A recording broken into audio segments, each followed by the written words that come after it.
살아계신 하나님 감사드립니다. 귀한 시간 하나님께 예배로 나아가게 하시니 감사드립니다.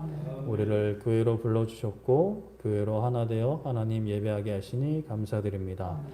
하나님 또 예배 가운데 하나님께 우리가 받기만 하는 것이 아니라 우리도 드립니다. 우리의 시간과 마음과 정성을 드리며 예물도 드립니다. 하나님 기쁜 마음으로 드리게 하시고 이 예물이 쓰이는 곳마다 하나님의 살아계심이 증거되고 선포될 수 있도록 하나님 함께하여 주시옵소서. 이 시간 말씀 듣기 원합니다. 하나님의 말씀이 온전히 선포되게 하시고 말씀의 그 복음의 씨앗이 우리의 귀를 통하여 마음을 통하여 마음밭에 잘 심겨질 수 있도록 하나님 우리 모든 영혼과 육체를 주장하여 주시옵소서. 한 영혼도 헛되이 돌아가지 않기 원합니다. 말씀 가운데 하나님을 더욱 알게 하시고 우리 세상 가운데 우리의 마음과 우리의 육신을 짓누르는 세상 걱정, 근심, 염려, 또 세상의 기대, 즐거움 모두 다 내려놓고 오직 하나님만 바라며 하나님만 사랑할 수 있는 시간 되게 하여 주시옵소서. 감사드리며 예수님의 이름으로 기도드립니다. 아멘. 말씀 보겠습니다. 골로새서 3장 12절부터 17절까지 말씀 보겠습니다. 골로새서 3장 12절부터 17절까지 말씀.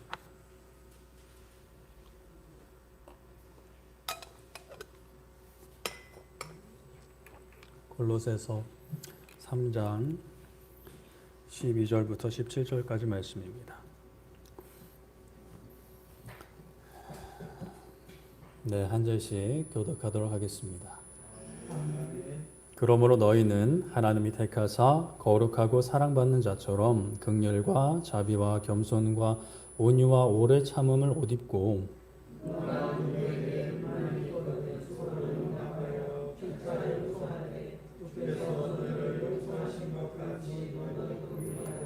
이 모든 것 위에 사랑을 더하라. 이는 온전하게 매는 띠니라.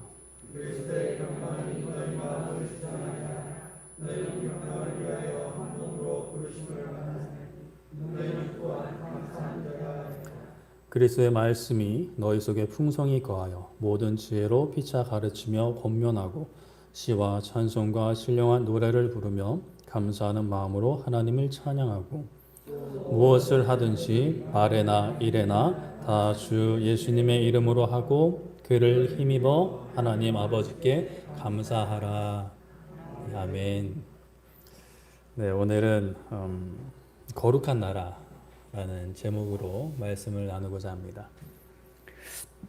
요즘 이제 뉴스를 보면 화두되는 주제들이 여러 있습니다. 누구나 원하는 코인 문제도 좀 이슈도 있고, 또 지금 G7 그런 얘기도 있고, 또 여러분들이 관심이 있을지 모르겠지만 간호법 문제로 지금 병원을 중심으로 좀 갈등이 짙어지고 있습니다.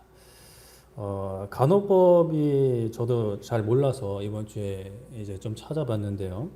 이제 간호사분들이 일단 취지나 이제 주장하는 것들은 이렇습니다. 그동안 좀 간호사로서 좀 부당하게 대우받았던 것들을 좀 법을 좀 확실하게 제정을 해서 우리가 좀 처우가 좀 개선될 수 있도록 좀 해달라라는 그런 목소리인 거죠. 또 그런 것을 보장하는 것이 간호법의 어떤 큰 방향성이라고 합니다.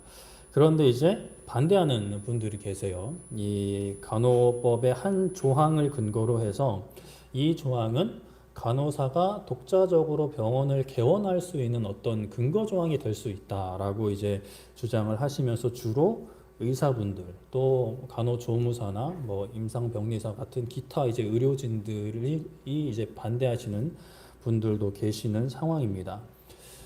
저는 제가 의료인도 아니고 또 법 전문가도 아니기 때문에 사실 무엇이 옳은지는 정확히 모르겠습니다. 그런데 제가 얼마 전에 이제 대학병원에 가보니까 간호사든 간호조무사든 의사든 다 너무 고생을 하고 있는 모습을 보게 되었습니다. 드라마 같은 데서는 너무 잘생기고 너무 이쁜 이제 풀 메이크업한 이제 의사 선생님들과 간호사 선생님들이 그렇게 계시는데 실제 병원 이제 특히나 대학병원 입원실에 가보면 이제 간호사분들이 뭐 8시간에서 정확히 모르겠는데 8시간에서 10시간 뭐 그 이상으로 근무를 하시는 것 같아요. 그러면 뭐 화장하신 분들은 뭐 찾아보기 어렵고 아 이분은 누가 봐도 밤새구나라고 할 정도의 어떤 몰골로 이제 뭐 바쁘게 움직이는 모습을 볼 수 있습니다. 그리고 이제 의사 선생님을 만나 뵙게 됐는데 또 그 의사 선생님 만나 뵈러 들어갔는데 좀 흠칫했어요. 너무 의사 선생님 몰골이 이게 그러니까 수술복을 입고 계셨는데 그냥 진료실에서도 수술복을 입고 계시더라고요. 뭐 갈아입을 새도 없으셨겠죠. 그냥 쾌행하니 이제 뭐 수영도 막 이렇게 제대로 정돈된 수영도 아니고 물론 뭐 깔끔한 의사 선생님도 계시겠지만 유독 그분은 좀 그랬던 것 같습니다. 그래서 진짜 나름대로 뭐랄까 이름 날리시고 좀 그 분야에 권위 있는 분이라고 이야기하는데 뭐 잘은 모르겠지만 그런 분도 진짜 바쁘고 힘들게 사는구나. 그리고 뭐 대학병원 같은 출근을 6시 반인가 7시 반까지 출근을 하신다 그러더라고요. 입원실 말고도 그런 모습을 보면서 참 고생하시는 분들 그 고생에 맞는 대우를 받아야 하는데 참 안타깝다라는 생각이 일단은 들었고 또 이 간호법과 관련해서는 제가 뭐 정확히는 모르겠습니다. 어느 쪽 주장이 옳은지는 모르겠습니다. 그러나 바라기는 각자의 어떤 상황과 맞게 처우에 맞게 서로가 받아야 될 것은 받고 또 양보할 것은 양보하면서 좀 그 갈등이 잘 해결되어서 물론 돈만 바라보고 그 일에 뛰어드신 분들도 계시지만 정말 사명감을 가지고 이제 일을 하시는 분들도 분명히 계실 텐데 그런 현장에서 좀 대우받을 수 있는 존경받을 수 있는 상황이 되었으면 좋겠다라는 생각을 해봅니다. 의사, 간호사, 또 간호조무사, 또 뭐 임상병리사, 뭐 기타 등등 다양한 이제 직종들을 의료진이라고 하는데 이런 의료진들은 본래 각자 하는 일이 나누어져 있다고 합니다. 그런데 이제 오늘 요즘 뭐 간호법이 좀 화두가 된 것도 이 좀 경계가 애매해서 뭐 간호사가 하지 않아도 될 일을 간호사가 하게 되고 뭐 어떤 그런 일들이 좀 많이 있었던 것 같아요. 그래서 이제 그런 것들을 좀 나누는 것은 분명히 필요해 보이는데 왜 우리는 이렇게 나눌까요? 의사는 의사, 간호사는 간호사, 또 간호조무사는 간호조무사, 임상병리사는 임상병리사, 뭐 임상병리사가 뭔지는 정확히 저도 모르겠어요. 하여튼 이렇게 나누는 이유는 이제 각자 맡은 일이 다르고 배우는 것도 다르고 또 무엇보다 그 맡겨진 일에 대한 책임이 다르기 때문에 그렇게 구분을 해놓은 것 같습니다. 그래서 그러한 책임에 맞게 자신의 역할을 잘 수행하는 것 그리고 그거 책임에 맞게 하는 일에 맞게 자신들이 가지고 있는 정체성을 확실히 할 때에 그 가운데 보람도 느끼고 가치도 느끼고 또 대우도 받을 수 있지 않을까라는 생각을 해봅니다. 우리가 이제 주에 걸쳐서 말씀을 나누고 있는 것이 바로 우리 그리스도인의 정체성입니다. 우리를 기이한 빛에 들어가게 하신 이의 아름다운 덕을 드러내는 우리는 바로 하나님의 택하신 족속이고 왕같은 제사장이고 거룩한 나라고 그의 소유된 백성인 것이죠. 첫 번째가 뭐라고요? 택하신 족속. 이쯤 되면 그래도 좀 외울 법도 한데 두 번째는 왕 같은 제사장, 그리고 세 번째는 거룩한 나라, 네 번째는 그의 소유가 된 백성인 거죠. 저번 주에는 왕 같은 제사장을 살펴봤습니다. 그래서 제사장은 이제 우리가 잘 알고 있듯이 제사를 드리고 또 제사를 드리는 것을 돕는 역할을 하는 인물 그런 직분이죠. 그래서 오늘날 우리는 왕 같은 제사장으로서 다른 이들도 하나님께 나아가는 때 있어서 우리가 도움을 줄 수 있는, 이끌어 줄 수 있는 역할을 해야 된다.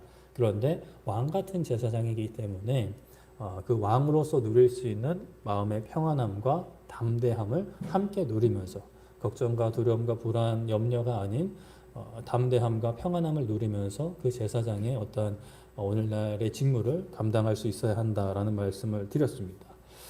오늘은 거룩한 나라에 대해서 살펴보도록 하겠습니다. 우리는 거룩한 백성, 거룩한 나라인데 하나님께서 출애굽한 이스라엘 백성들에게 말씀하신 부분에 이런 부분이 있습니다. 출애굽기 19장 6절에 이렇게 말씀을 하는데요. 너희가 내게 대하여 제사장 나라가 되며 거룩한 백성이 되리라. 너는 이 말을 이스라엘 자손에게 전할지니라 라고 말씀을 합니다. 제사장 나라는 우리 저번 주에 살펴봤던 것이라고 할 수 있고 거룩한 백성. 거룩한 나라가 이제 이스라엘 백성들, 너희들은 이제 거룩한 백성이야라고 하는 거죠. 출애굽한 이스라엘 백성들이 시내산에 도착하자 하나님께서 이스라엘 백성들과 본격적으로 언약 체결을 하시기 전에 하나님께서 자신의 뜻을 선포하시는 거예요. 이제 너희는 내 거, 나는 너희의 하나님이라는 이제 언약을 본격적으로 체결하기 전에 너희는 거룩한 백성이 될 거야라고 선포를 하시는 거죠.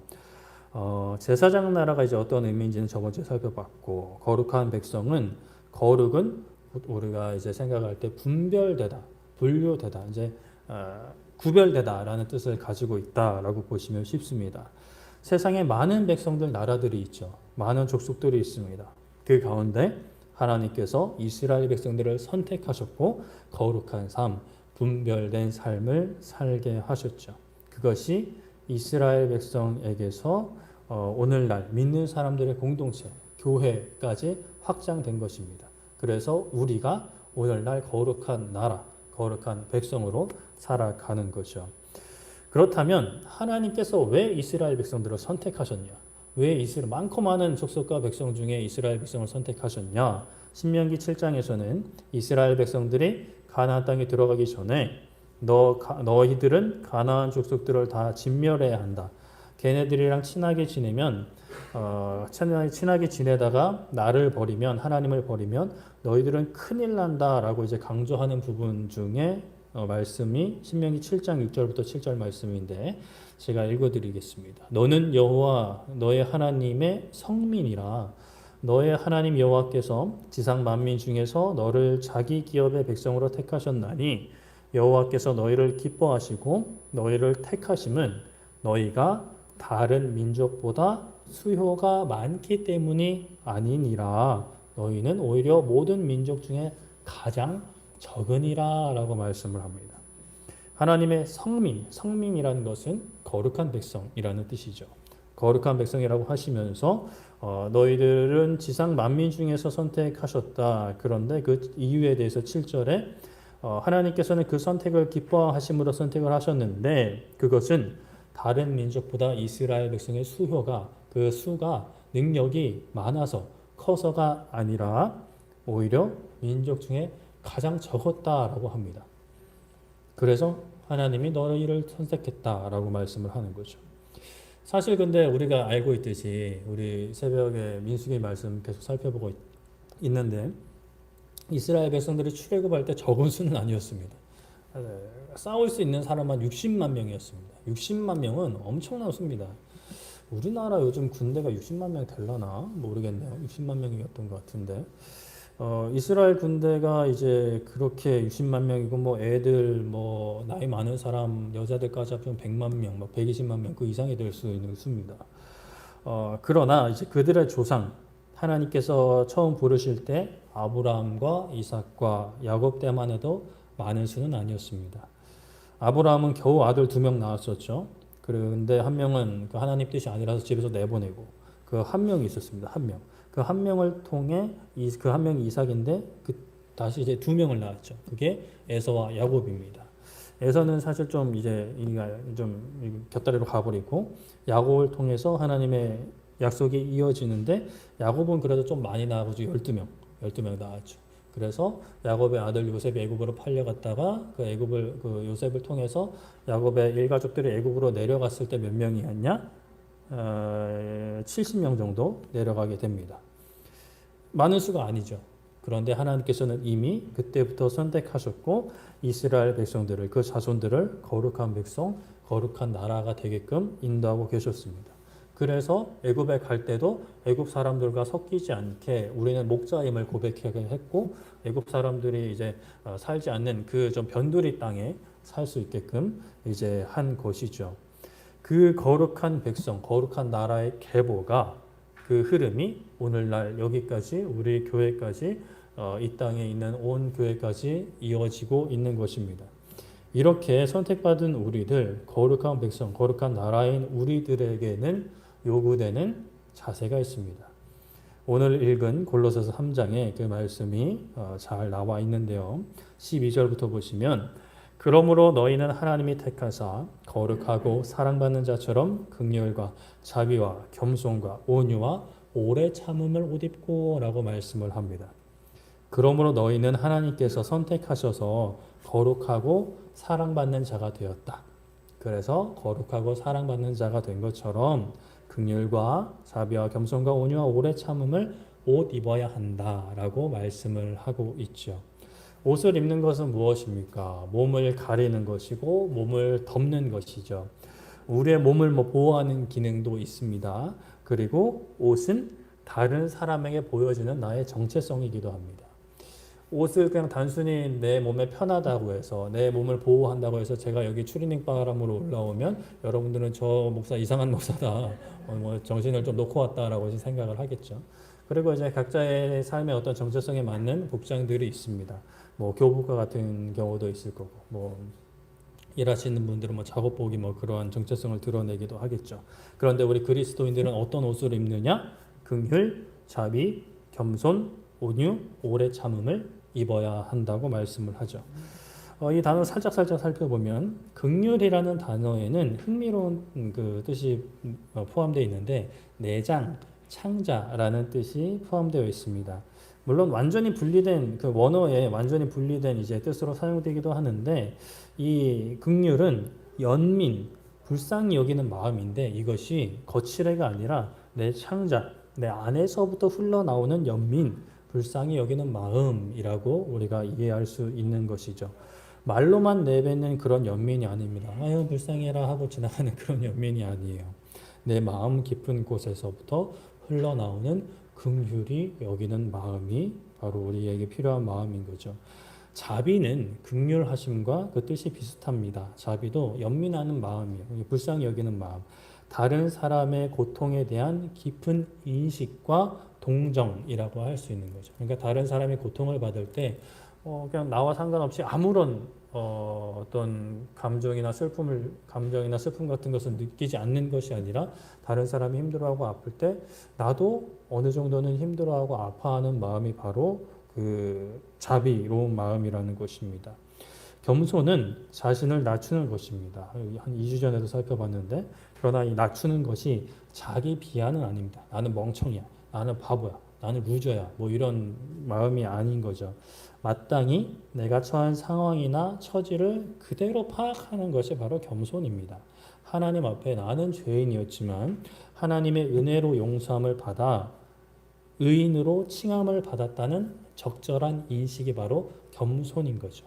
그래서 사실 그런 인식이 생기게 되면 하나님 앞에 고개를 숙일 수밖에 없는, 무릎을 꿇을 수밖에 없는 것입니다.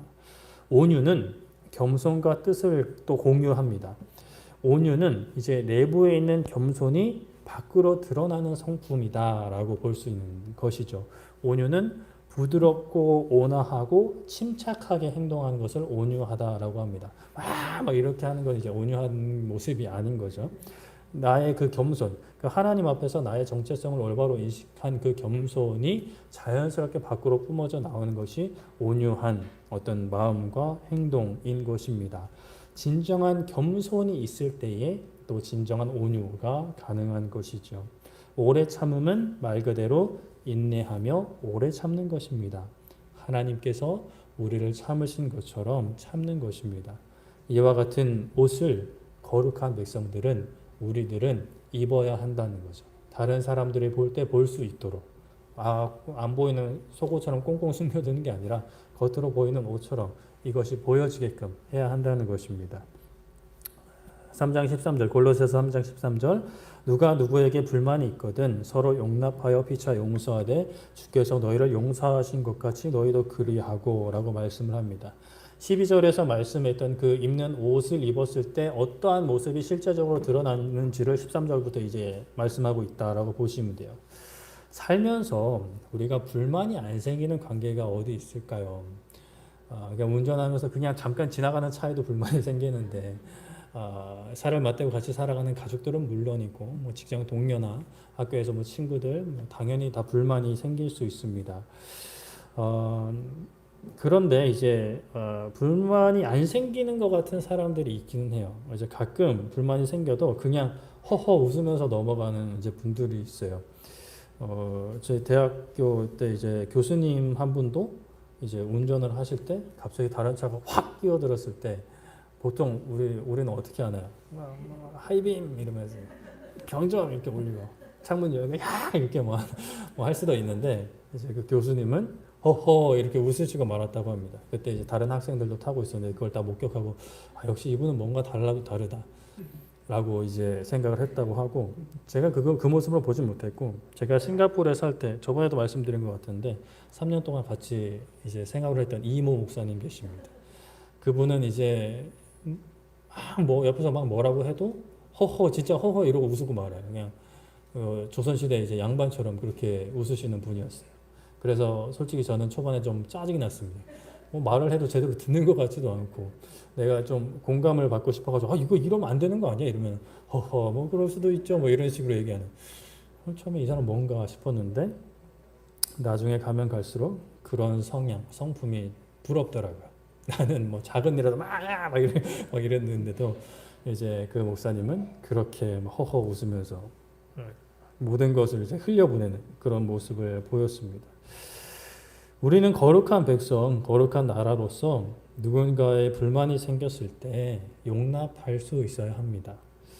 사실 정확하게 얘기하면 용납해야 합니다. 내가 할 수 있느냐, 할 수 없느냐보다는 해야 합니다. 용납하는 것도 사실 참는 것을 의미하죠. 근데 이 참는 게 막 악다구니로 참는 게 아니라 그래 두고 보자. 너 하나님께서 네 머리에 불을 내리실 거다 이러면서 참는 게 아니라 인정하고 품는 마음인 것이죠. 이것은 상대방에게 어떤 것을 강요하는 것도 아닙니다. 너 왜 나 용납 안 해? 라고 이제 강요해서는 안 되는 거죠. 서로 용납하는 것입니다. 피차 용서해야 합니다. 단순히 참고 복수하는 그런 수준의 것이 아니죠. 구약에서는 이제 뭐 이는 이, 눈은 눈 이렇게 이야기하는 것은 그냥 그 정도까지만 하라는 것이고 신약에 와서는 더 이제 발전되고 확장되어서 이제 원수까지도 사랑하라는 7번씩 일은 뭐 그렇게 끝까지 용서하라고 예수님께서도 말씀을 하셨습니다. 어떻게 그렇게 할 수 있을까요? 주님께서 우리를 용서하셨기 때문에 하나님께서 우리를 용서하셨기 때문에 다른 거 필요 없습니다. 주님께서 그렇게 하셨으니까 주님께서 우리를 용서하신 것처럼 우리도 용서해야 하는 것이죠. 근데 또 살다 보면 정말 용납하기 어렵고 용서하기 어려운 상황과 사람들이 나타납니다. 어떻게 저럴 수 있지? 라는 생각이 이제 들게끔. 참 심지어 막 자기가 집사라고 하면서 온갖 나쁜 짓을 다 하고 다니는 사람들을 볼 때마다 왜 저러지? 이런 생각이 들 때가 있죠. 그러나 그런 마음이 생길 때 방법은 딱 한 가지입니다. 그냥 그 마음 그대로 뭐 다른 방법 필요 없어요. 효과도 없고 하나님 앞에 나아가셔야 합니다. 주님 앞에 나아가셔야 합니다. 나 때문에 십자가 지신 예수님 앞에 나아가야 하는 것이죠. 그리고 그냥 다 얘기하세요. 다 그 마음 얘기하세요. 하나님 어떻게 저럴 수가 있죠? 어떻게 저 인간이라면 인간의 탈을 썼다면 어떻게 저럴 수 있죠? 라고 그냥 다 얘기하십시오. 다 얘기하세요. 다 털어놓으세요. 글쎄요, 저는 뭐 그런 생각을 합니다. 저도 뭐 그럴 때가 있죠. 마음속에 이해되지 않고 받아들이기 어려운 일들이나 그런 상황들이 있으면 하나님 앞에 솔직하게 이야기합니다. 이거 좀 너무 하는 거 아니십니까? 이런 식으로 뭐 얘기를 합니다. 그러면 저는 크게 두 가지 반응을 느껴요. 이제 제가 뭐 그렇게 선한 사람은 아니기 때문에 하나님께서 그냥 제 말투 그대로 그럼 너는 이런 식으로 이제 말씀하시는 것 같이 느낄 때가 있고 또 다른 경우는 그냥 예수님이 씩 웃는 그런 느낌이 들 때가 있어요. 제가 막 화가 나가지고 막 이러면은 예수님이 씩 웃으시는 거예요. 씩 웃으시는 거예요. 그러면 사실 막 하다가 또 할 말이 없어지는 거죠. 예수님이 마치 자신의 손자국을 나에게 보여주시는 거죠. 씩 웃으시면서 이러시면서 너 때문에 내가 십자가 졌다 라고 하시는 것처럼 그렇게 느껴질 때가 있습니다. 그러면 사실 세상에 우리가 용서 못할 죄는 없는 것 같습니다. 내가 용서받았다라는 분명한 인식이 있으면, 내가 구원받았다라는 분명한 인식이 있으면, 내가 죄인이었는데 구원받았다 라는 인식이 있으면 용서 못할 죄는 없는 것 같아요. 그런데 이제 이런 생각이 들 때가 있어요. 예수님, 저는 그래도 저 정도는 아니지 않습니까? 저는 그래도 저렇게까지 심하지는 않지 않습니까? 최소한 저 정도는 아니지 않습니까? 라는 생각이 들 수 있습니다. 그 말이 사실일 수 있고요.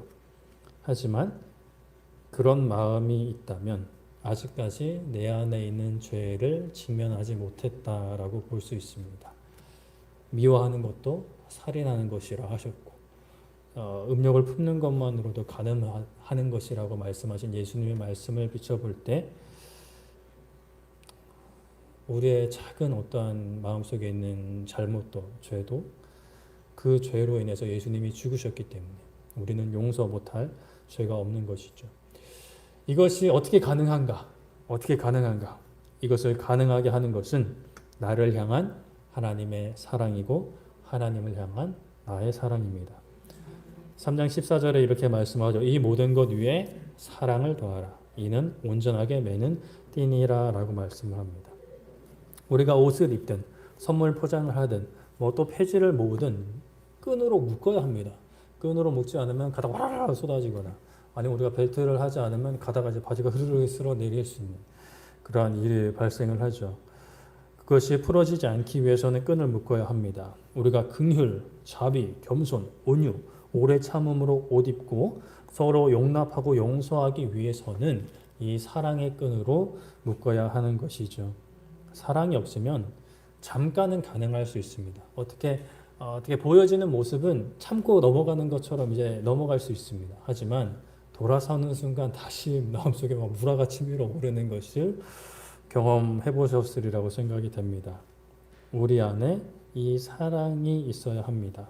사랑이 없으면 잠깐은 가능해도 이러한 옷 입음의 삶이 거룩한 나라로서의 삶이 지속될 수 없는 거죠.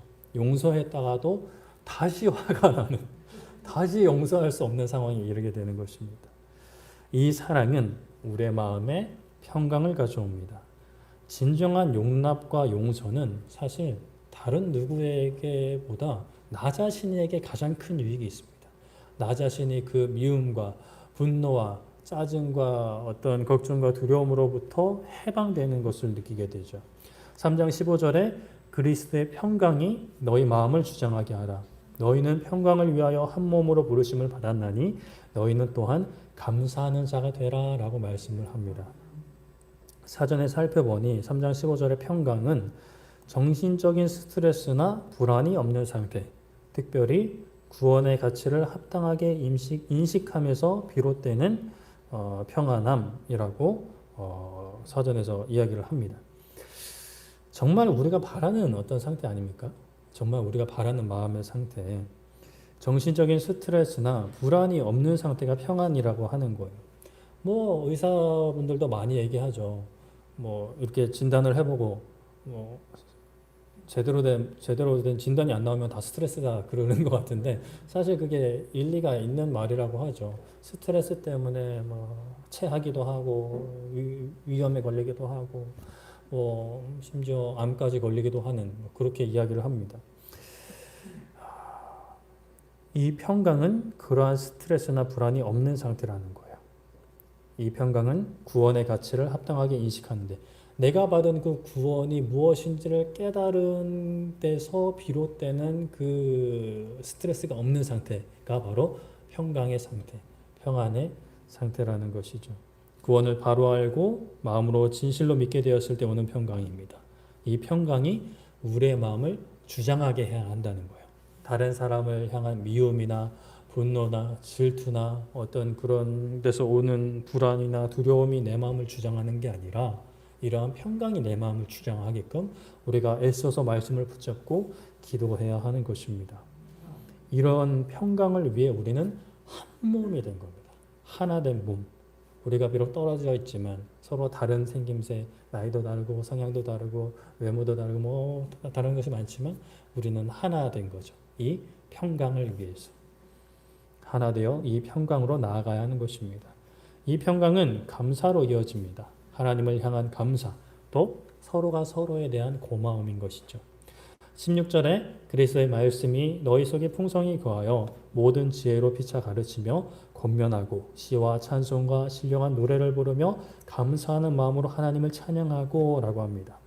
우리 마음에 말씀이 있어야 합니다.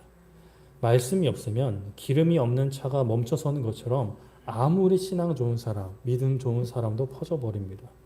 차에 기름 넣는 건 각자의 성향이 있죠. 반만 내려가도 가득 채우시는 분들이 있고 아니면 그냥 반까지만 채우시는 분들도 있고 다양한데 어찌됐건 기름이 다 떨어지기 전에 차가 멈춰 서기 전에 기름을 채워 넣어야 합니다. 그 기름이 어느 정도 떨어지면 불이 들어오잖아요. 자동차는. 저는 그게 뜨면 진짜 마음이 불안해요. 근데 그걸 뜨고도 계속 이제 운전을 하시는 분들이 계시더라고요. 참 믿음이 좋으신 것 같은데 저는 제 성격상 그 정도 떨어지는 거 사실 그게 켜지는 것 자체를 사실 보지를 못합니다. 미리미리 이제 채워두는 스타일이긴 한데 말씀도 그래요. 말씀도 우리가 말씀을 제때제때 공급해주지 않으면 차가 멈춰버리는 것처럼 우리의 신앙생활도 한순간 무너집니다. 아무리 내가 믿음이 좋다, 아무리 내 신앙생활을 오래 했다, 다 상관없어요. 아무리 좋은 차라고 해도 아무리 관리가 잘 된 차라고 해도 기름이 없으면 멈춰서게 돼 있는 거예요. 우리의 신앙의 여정도 용납하는 삶도 감사하는 삶도 결국에는 말씀이 없어져 버리면 좀 도와주세요. 말씀이 공급되지 않으면 멈춰 서버리는 것입니다. 계속 끊임없이 말씀을 먹어야 합니다. 이러한 말씀이 가득한 사람들이 서로 피차 가르치고 권면하라고 말씀해요. 야, 이렇게 해야지. 똑바로 안 하냐? 말씀에 이렇게 나와 있는데 너 왜 이렇게 해? 라고 이제 권면하는 게 아니라 그거는 이제 정죄하는 것이고 말씀에서 이렇게 이야기하는데 우리 한번 이렇게 해보자. 사실 이런 말도 안 통할 때는 그냥 기도하는 거고 그래도 이 사람이 좀 말씀을 듣겠다 싶을 때 우리 함께 이렇게 해보자. 나 함께 해보자. 도와줄게. 라고 서로 권면하는 거죠. 이렇게 말씀을 따라갈 때는 마음이 즐겁게 됩니다. 이렇게 마음이 즐거울 때는 또 노래가 빠질 수 없겠죠. 세상 가요만 부르지 마시고 시와 찬송가 신령한 노래를 부르며 감사하는 마음으로 서로를 허락하신 하나님께 찬양으로 영광을 돌리게 되는 것입니다. 이 모든 것은 예수님의 이름으로 17절에 또 무엇을 하든지 말에나 일에나 다 주 예수님의 이름으로 하고 그를 힘입어 예수님을 힘입어 하나님 아버지께 감사하라 라고 말씀을 합니다. 무엇을 하든지 말에나 일에나 예수님의 이름으로. 예수님의 이름만 가져온다고 다 되는 건 아니죠. 예수님 믿는 애가 왜 그래? 예수님 똑바로 안 믿을래? 너 그러다 예수님한테 혼나? 이런 말보다는 섬기고 헌신하며 그 이유에 대해서 물어오는 사람들에게 당신 왜 그렇게 교회에 자주 갑니까? 왜 그렇게 헌금 갖다 바치고 왜 그렇게 교회에서 희생합니까? 라고 물어보는 사람이 있다면 예수님께서 나에게 베풀어 주신 사랑 때문입니다. 예수님께서 하신 그대로 내가 닮아가기 원하기 때문입니다. 왜 그렇게 용서하십니까? 바보예요? 라고 묻는 사람들에게 아니요, 저 바보 아닙니다. 너보다 똑똑할걸요? 그렇지만 예수님께서 나를 용서해 주셨기 때문에 저도 용서할 수밖에 없습니다. 라고 대답을 하는 거죠. 이게 예수님의 이름으로 하는 것입니다. 우리를 거룩한 나라로 예수 그리스도를 구주로 믿는 교회 공동체로 묻는 띠는 바로 아까도 말씀드렸다시피 사랑입니다.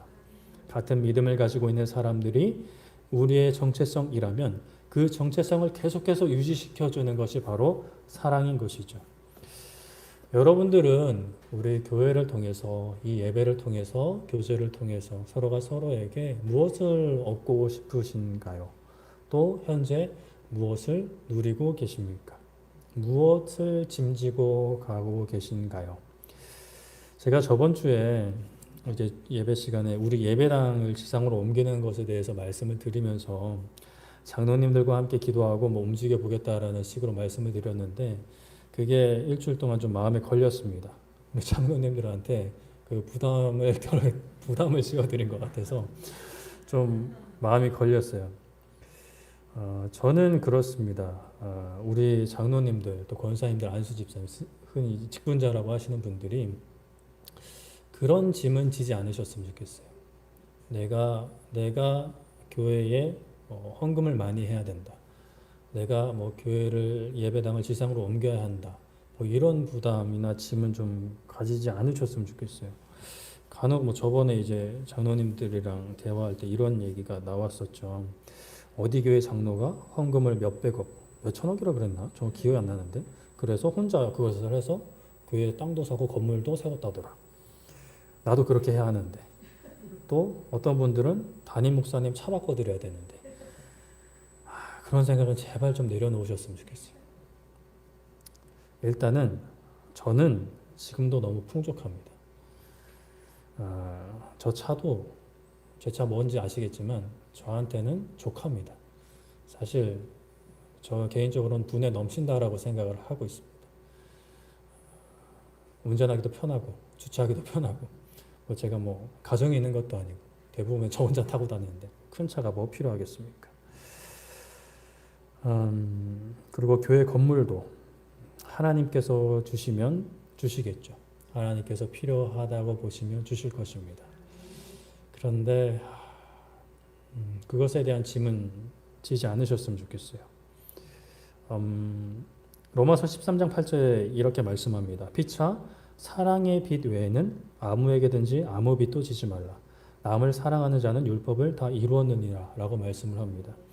여기 빚이라는 단어에는 책임이라는 의미도 들어 있습니다. 그래서 사랑의 책임, 사랑의 짐이라는 단어로 바꿔서 읽어도 사실 크게 다르지 않습니다. 우리 모두는 우리 직분자들 다 거의 다 직분자들일 것 같은데 뭐 직분자들뿐만이 아니라 우리 청년들도 사랑의 짐 외에는 우리 교회에서 따로 지지 않으셨으면 좋겠어요. 뭐 내가 너무 하나님 너무 사랑해서 내가 우리 성도님들 너무 사랑해서 내가 집 다 팔고 헌금하겠습니다라고 하면 제가 그거 좀 말리진 않겠습니다. 하지만 내가 뭐 헌금을 얼마를 해야 된다. 또는 내가 뭐 목사님한테 힘이 되어 드려야 된다. 이런 짐은 안 지셨으면 좋겠어요. 왜 여러분들이 제 힘이 되어 주려고 하시는지 저는 사실 안 그러셨으면 좋겠어요. 제 힘이 되려고 여러분들이 뭐 예배에 참석하시거나 아니면 헌금을 하신다거나 아니면 카톡방에 아멘 하신다거나 그러지 않으셨으면 좋겠어요. 카톡방에 아멘 하시는데 사실 별로 힘 안 됩니다. 저는 알고 있어요. 아멘을 하더라도 여러분들이 그 카톡을 안 읽으시는 분들도 계시다는 것을 저는 알고 있습니다.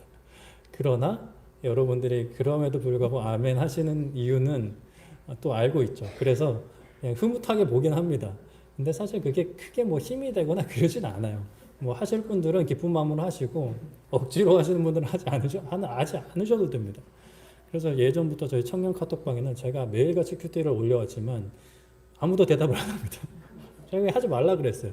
하지 마. 어차피 아멘 한다 그래도 안 읽을 사람은 안 읽으니까. 그건 뭐 저한테 아무런 힘도 되지 않아요. 여러분들이 예수님 바라보면서 예수님 말씀 붙잡으면서 여러분들이 주어진 삶 가운데 또 교회 안에서 하나님의 사람으로서 살려고 발버둥 치면 여러분들이 어떻게든 믿음을 붙잡고 살려고 하는 그 모습이 저에게 힘이 되는 거지. 뭐 저를 위해서 뭘 하고 저한테 옷을 사주시고 저한테 밥을 사주시고 저한테 뭐 차를 사주시고 뭐 그런 걸로 힘이 되진 않습니다. 그러니까 그런 부담이나 그런 짐은 제발 내려놓으시고 제가 여러분들한테 간절히 부탁하는 것은 사랑의 짐만 지셨으면 좋겠어요. 하나님을 사랑하는 마음 그리고 우리 지체들 서로가 서로를 사랑하는 마음 그리고 더 나아가 약한 자, 더 도움이 필요한 자를 사랑하는 그 마음만 지셨으면 좋겠어요. 장로님은 장로님대로, 권사님들은 권사님대로, 뭐 안수지사님은 안수지사님, 청년들은 청년들대로 그 짐만 지고 가셨으면 좋겠습니다. 저는 그렇습니다. 제가 뭐 목회를 이제 그만두게 되고 내려놓게 되었을 때, 또는 이 세상을 떠나게 됐을 때, 목사님 덕분에 사랑을 알게 되었고 하나님을 더욱 알게 되었습니다. 라고 한다면 정말 그것만큼 행복한 게 없을 것 같아요. 이 땅에서 누리는 거 저는 굉장히 현실적이고 굉장히 계산적인 사람입니다. 그래서 저는 하나님 앞에 가서 복 받고 싶습니다. 이 땅에서 누리는 것, 물론 제 마음 한편으로는 누리고 싶은 마음 당연히 있습니다. 저도 인간인데 왜 그런 마음 없겠어요. 좋은 차 지나가면 이야 하고 보기도 하고, 정말 진짜 비싼 차들 있지 않습니까? 막 3억 4억 가는 슈퍼카들이라고 하는 거 어쩌다가 마주치면 야, 내 평생에 저런 거 한번 타볼까라는 생각도 듭니다. 하지만 타지 않습니다. 그걸 태워주는 사람도 없겠지만 타지 않아요. 탈 능력도 없지만 저는 하나님 앞에 가서 받기 원하고 하나님께 칭찬받고 싶습니다. 여러분들이 저한테 너무 잘해주시면 제가 하나님 앞에 가서 받을 칭찬을 뺏는 것 같아서 오히려 마음이 불편합니다. 저한테는 지금 해주시는 것만으로도 너무 감사합니다. 그러니 그런 걱정은 안 하셨으면 좋겠고, 그리고 진짜 우리가 사랑하는 사이라면 분에 넘치는 것을 주려 하지도 않고 분에 넘치는 것을 받으려 해서도 안 되는 것 같습니다. 하나님께서 우리에게 주신 것으로 사랑하면 좋겠습니다. 내가 지금 가지지 않는 것으로 인해서 여러분들이 그것으로 인해서 하나님이 왜 나를 사랑하시지 않지? 하나님께서 왜 나에게 복을 주시지 않지? 라고 생각하지 않으셨으면 좋겠어요. 물론 기쁜 마음으로 선한 마음으로 하나님 저 이거 주세요 라고 할 수 있죠. 이거 주세요. 저 더 하나님 일 하고 싶어요. 저 교회를 위해서 선교를 위해서 더 일하고 싶어요. 그러면 여러분들이 뭐 건강이든 뭐 명이든 뭐 물질이든 기도하십시오. 저도 기도하겠습니다. 그러나 분명히 지금 이 순간 우리에게 주어진 것만으로 충분히 할 수 있는 것이 있을 것 같아요. 그런 생각을 주중에 했습니다. 제가 살면서 참 저도 식견이 참 좁은 사람이었는데 싱가포르에서 얻은 유익 중에 뭐가 있냐면 사람을 통해서 제 어떤 편견이 깨지는 그런 순간들이 있었어요. 그런 이제 저희 같이 이제 사역하던 전도사님 중에 아세연합 신학교라는 신학교를 졸업하고 오신 분이 계셨어요. 저는 사실 잘 모릅니다. 그 학교가 뭐 어떤 학교인지. 저는 대대로 총신만 생각하고 총신이 최고다라는 생각만 하고 총신 학부 들어가고 대학원도 이제 총신에서 나왔기 때문에 아세연합 신학교? 뭐야? 이런 생각을 하고 있었어요. 깔보는 마음이 있었어요. 업신여기는 마음이 있었어요. 근데 그 전도사님과 함께 생활하면서 그 생각이 깨어졌어요. 그 학교에 대해서 아직도 잘은 몰라요. 그러나 이렇게 훌륭한 분이 나온 것을 보니까 저 학교 정말 좋은 학교구나 라는 생각이 들더라고요. 여러분들이 그런 사람들이 됐으면 좋겠어요. 세상의 편견으로는, 세상의 어떤 기준으로는 지금 우리 눈에 보이는 환경 너무 안 좋잖아요. 제가 타고 다니는 차도 사실 좋은 차는 아니잖아요. 그러나 누군가 여러분들을 볼 때 그런 편견이 깨지는 거예요. 교회가 무조건 뭐 의리의리하고 꼭 지상에만 있어야 좋은 교회는 아니구나. 지하에 있는데도 저 사람들 진짜 뭔가 달라도 다르다. 하나님을 진짜 믿는 것 같다. 하나님이 살아계신 것 같다. 하나님을 진짜 사랑하는 것 같다. 서로가 서로를 너무 사랑한다. 그런 어떤 깨우침을 줄 수 있는 우리가 되었으면 좋겠습니다. 그게 또 사랑의 짐의 일부가 아닌가라는 생각도 해보게 되었어요. 말씀을 정리하겠습니다. 우리는 그리스도인입니다. 그리스도인들이 모인 교회입니다.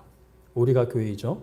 우리 교회는, 우리 그리스도인들은 하나님의 거룩한 백성, 거룩한 나라입니다. 하나님께서는 우리가 대단해서 선택하신 것이 아닙니다.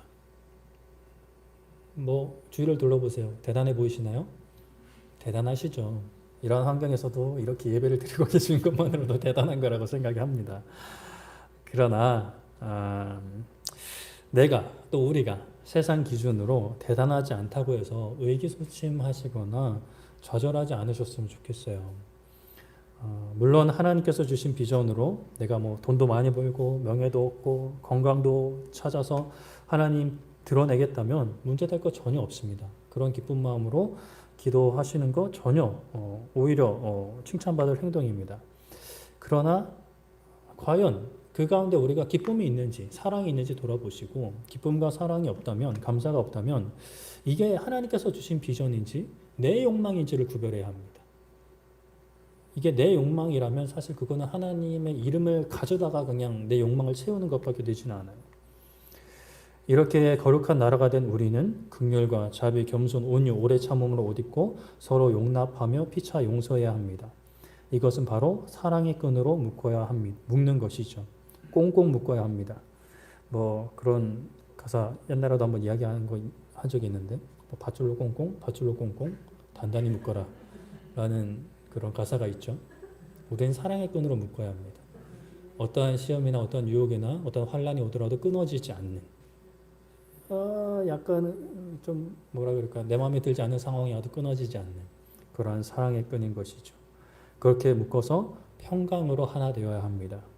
평강으로 서로를 권면하고 도와주며 감사로 하나님께 영광 돌려야 하는 것이죠. 이것이 우리 교회가 나아가야 할 방향입니다.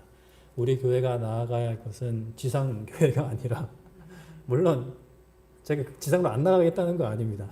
안 나가겠다는 거 아니고 저는 계속 기도하고 문 두드리면서 어떻게든 해결 방법을 찾기 위해 노력할 것입니다. 그러나 여러분들은 그런 질문 안 지셨으면 좋겠어요. 여러분들은 그런 질문 안 지셨으면 좋겠습니다. 그거는 저랑 원로 목사님이랑 감당할 테니까 여러분들은 사랑의 짐만 지셨으면 좋겠어요. 아까도 말씀드렸다시피 제가 담임 목사직을 내려놓게 될 때 언제 내려놓을지 모르겠습니다. 위임을 받았지만 사실 능력이 안 되면 내려놔야겠죠. 또는 이 세상을 떠나게 될 때 목사님 덕분에 하나님의 사랑을 알게 되었다라는 말을 듣게 되면 참 그거만큼 보람되고 가치 있는 게 없을 것 같습니다. 바라기는 축복하기는 장로님들도 권사님들도 집사님들도 우리 청년들도 우리 학생들도 그러한 칭찬이 서로가 서로에게 나올 수 있기를 축복합니다. 내가 장로님 때문에 하나님 사랑 알게 됐습니다. 내가 권사님 때문에 하나님 사랑 알게 됐습니다. 내가 우리 형제 자매님 때문에 하나님 사랑 알게 됐습니다. 또는 우리 학생들한테도 내가 너를 보니 하나님의 사랑을 알겠다 라고 서로가 서로에게 이야기해 줄 수 있는 교회가 되었으면 좋겠습니다. 다른 짐은 지려하지 마십시오. 부탁드립니다. 지려하지 마십시오.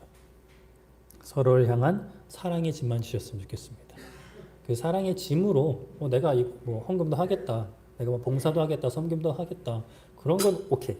그러나 사랑의 짐, 서로에 대한 감사로 하나님을 향한 감사로 하나님께 영광 돌릴 수 있는 그렇게 하나님을 드러낼 수 있는 그 뒤에 하나님이 열어주시면 그 지상으로도 가고 예배당도 건축하고 선교센터도 건축하고 선교제 교회들도 막 세우고 하겠죠.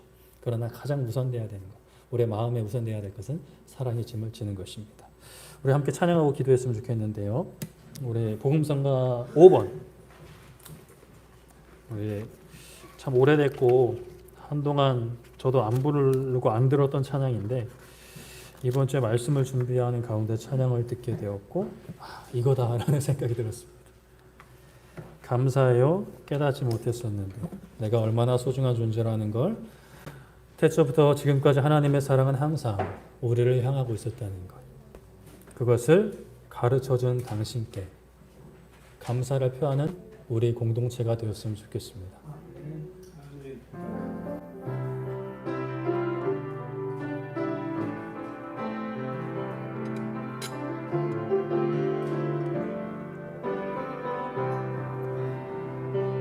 감사해요.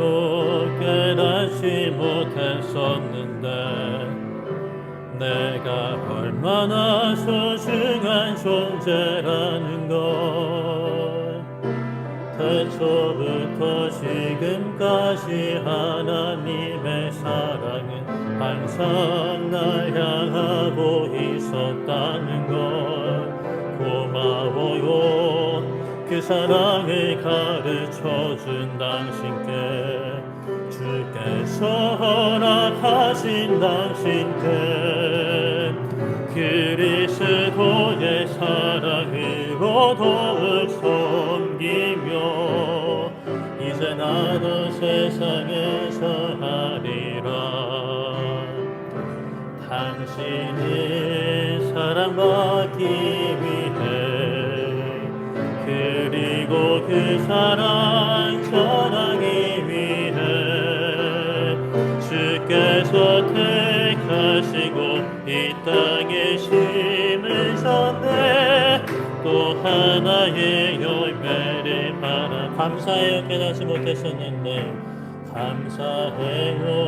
깨닫지 못했었는데 내가 얼마나 소중한 존재라는 것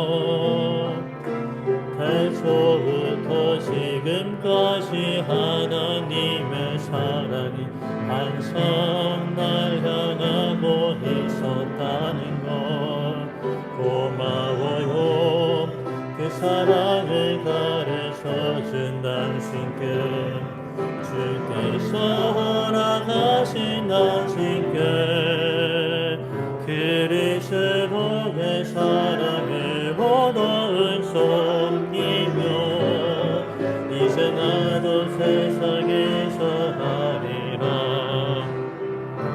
당신을 사랑받기 위해 그리고 그 사랑 전하기 위해 주께서 택하시고 이 땅에 심으셨네. 또 하나의 열매를 바라시며 이 시간 우리 기도할 때 하나님 이 감사, 이 고백 우리가 듣기 원합니다. 또 서로가 서로에게 하기 원합니다.